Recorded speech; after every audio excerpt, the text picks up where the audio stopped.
Então, assim, eu vou colocar uma pergunta aqui. Vocês sabiam que a forma como a gente age, né, nos nossos relacionamentos, tem muito a ver, né, não só nos relacionamentos, na nossa vida adulta de uma maneira geral, tem muito a ver com a relação que a gente teve com os nossos pais e as nossas experiências na infância?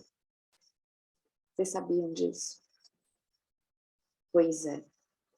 Então, assim, nada disso que a gente passou na nossa infância é novo, né?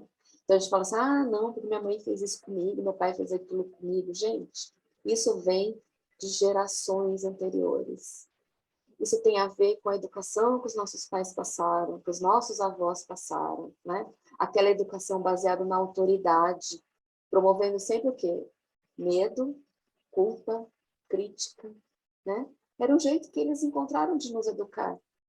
E foi o jeito que eles foram educados. Hoje em dia, né, vem se fazendo um novo movimento em que as pessoas elas estão trazendo uma educação mais afetiva, uma educação mais amorosa, porque a gente sabe que quando a gente é criança, né, a neurociência já traz isso, que do 0 aos 7 anos, a criança não tem toda a estrutura cerebral dela formada.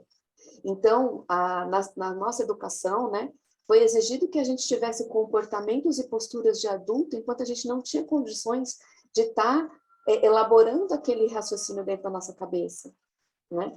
Então, hoje está sendo falado sobre isso, hoje a gente sabe que existe esse conceito agora de educar com amor, educar sem essa autoridade, saber que a criança está fazendo o melhor que ela pode, enfim, tem uma série de estudos que já está trazendo isso e bastante movimento nesse sentido.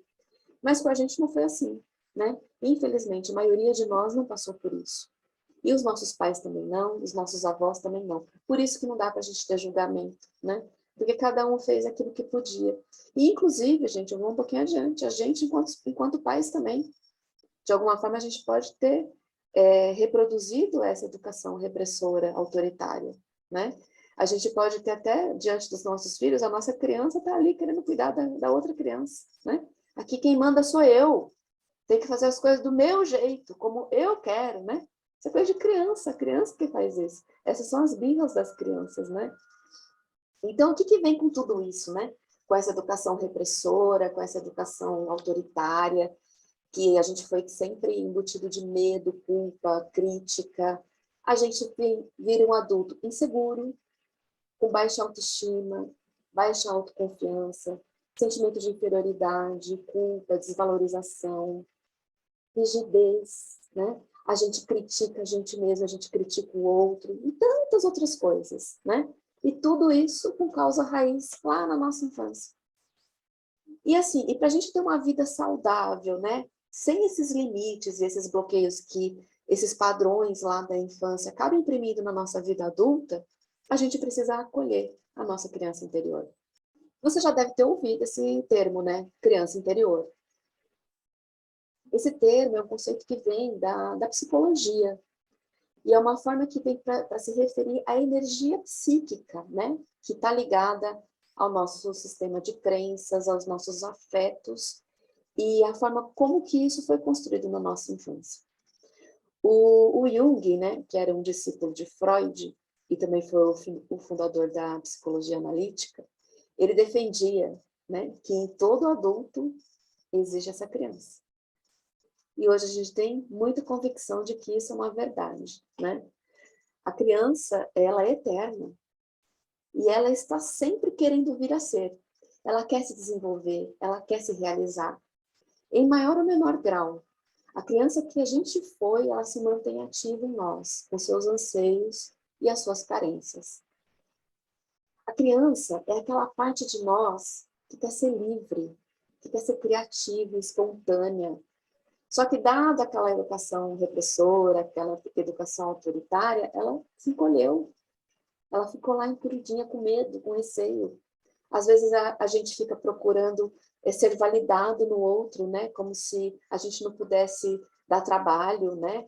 O outro tem que estar aprovando tudo que a gente faz, como se os nossos pais tivessem que aprovar tudo que a gente faz, né? E a gente vive nesse julgamento interno com a gente mesmo, né? Eu tenho que ser boazinha, eu tenho que agradar todo mundo, eu não posso fazer isso. Aí fica com aquele crítico interior o tempo todo falando na nossa cabeça. E por vezes, eu não sei se vocês conhecem algum adulto assim, é claro que não, né? Porque nós todos somos curados, claro, né? Aquele adulto que xinga no trânsito, e buzina, e manda o outro para aquele lugar, que chega em casa, bate a porta, né? Bate a mão na mesa, se estressa. O que isso tudo é, gente? É birra. É a criança querendo se manifestar ali, atrás de um adulto que não está conseguindo lidar com os próprios sentimentos. Essa criança nossa que quer se comunicar, que quer ser livre, que quer ser feliz. E quando ela está curada, ela é muita contribuição na nossa vida. Porque ali está a nossa criatividade, a nossa ousadia, a alegria espontânea, pura e sincera. É ali na criança que está.